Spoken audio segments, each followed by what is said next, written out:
Hello everyone, welcome to my channel. ఈరోజు tasty and ఈజీగా fish curry ఎలాగో మీకు చూపిస్తాను. ఫిష్లు అనేవి ఫ్రెష్గా ఉన్నాయని తెలియడానికి వాటి ఇయర్స్ దగ్గర రెడ్గా ఉంటాయి అనేది ఫ్రెష్గా ఉన్నట్టు అనమాట. సో ఇలా ఫ్రెష్గా ఉన్నవి నీట్గా పసుపు, రాక్ సాల్ట్, ఉప్పు తీసుకొని శుభ్రంగా కడగండి ఒక రాయికేసి గీకి. అండ్ ఇందులోకి 5 టమాటాస్, ఒక ఆనియన్ ఎంచి ఆయిల్లోకి అండి, ఇంకో ఆనియన్ ఎంచి మనం మిక్సీలో వేస్తాం అనమాట. ఇలా నీట్గా ఫ్రెష్గా కడిగేసుకున్నది మనం ఒక ప్యాన్లో ఆయిల్ వేసి ఇలా మూడేసి ఫిషెస్ అనేవి లైట్గా వేపండి. అన్నినా లైట్గా ఇలా చూపించినట్టుగా వేపేసి పక్కన పెట్టుకోండి. ఈ వేగేలోకి మనం అయితే గరం మసాలా, గసగసాలు, జీలకర్ర, జీడిపప్పు, కొబ్బరికాయ, ఒక 6-7 ఎండుమిరపకాయలు అండ్ అల్లం, వెల్లుల్లి, ఒక ఆనియన్ అనేది మిక్సీ పట్టేసి థిక్‌గా పేస్ట్ అయితే చేయండి. ఎక్కువ వాటర్ వేయకుండా కొంచెం వాటర్ వేసి థిక్‌గా ఇలా నేను చూపించినట్టుగా పేస్ట్ అయితే చేయండి. ఇది చేసింది మనం ముందుగా ఒక ప్యాన్ పెట్టుకున్నాం కదండీ, అవి వేగినవి తీసేసి అందులో మెంతులు అయితే కంపల్సరీ, చేపల కూర అంటే మెంతులు ఖచ్చితంగా అండి. మెంతులు, పచ్చిమిరపకాయలు అండ్ ఒక కట్ చేసిన ఆనియన్ అనేది వేసి, అదైతే నేను చూపించలేదు.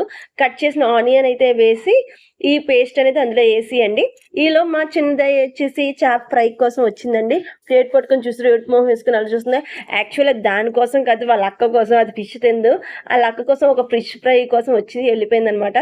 సో ఓకే, మన మసాలా ముద్దయితే బాగా వేగిందండి. ఇప్పుడు వేగిందిగా ఈలోపు మనం మ్యాగ్నేట్ చేసుకున్న ఫిష్ ఫ్రై కూడా పక్కన వేసేస్తాం. ఇలా ప్యాన్ మీద కొంచెం ఆయిల్ వేసుకొని ఫిష్ అని వేసామంటే అలా సిమ్‌లోని మన ఫిషెస్ అని ఫ్రై అయిపోతాయి. డీప్ ఆయిల్ కాకుండా.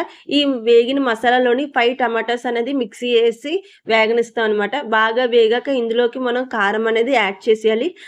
సాల్ట్ అండ్ కారం ఇప్పుడే వేసేసుకోవాలండి. బాగా వేగాక మనం ముందుగా చింతపండు అనేది నానబెట్టుకున్నాం కదండీ, 2 టమాటో సైజ్ అంత చింతపండు. చేపల పులుసుకి చింతపండు అనేది మస్ట్ అండి. బాగా పులుపు ఉంటేనే బాగుంటదనమాట. మీకు ఎంత క్వాంటిటీ కావాలంటే అంత క్వాంటిటీ వాటర్ అనేది వేసుకొని బాగా మరగనివ్వండి. ఇలా బబుల్స్ వచ్చేటట్టు మరిగితే థిక్ గ్రేవీ అనేది చాలా బాగుంటది. మనం ముందుగా వేపి పెట్టుకున్న ఫిషెస్ ఉన్నాయి కదండీ, బాగా మరిగాక అందులో కొత్తిమీర వేసి ఫిషెస్ అనేది వేసేస్తామన్నమాట. చక్కగా ఇరిగిపోకుండా ఇలా కుదుపుతూ మన ఫిష్ ఫ్రై అనేది కంప్లీట్ అయిపోతుంది. పులుసు అనేది దగ్గర పడేగా ఆపియండి. అంతేనండి, చాలా సింపుల్గా ఫిష్ ఫ్రై, ఫిష్ కర్రీ అయితే రెడీ అయిపోయి రెండు ఒకేసారి. ఇప్పుడు వేడి వేడి అన్నంలోని చేపల పులుసు అండ్ చేపల ఫ్రై తింటే చాలా బాగుంది.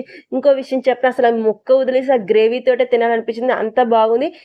ఈ ట్యూస్డే కానీ సండే కానీ ఫిష్ తెచ్చుకొని ఇలాగైతే ట్రై చేయండి. నచ్చితే లైక్ అండ్ సబ్స్క్రైబ్ చేయడం అయితే మర్చిపోకండి.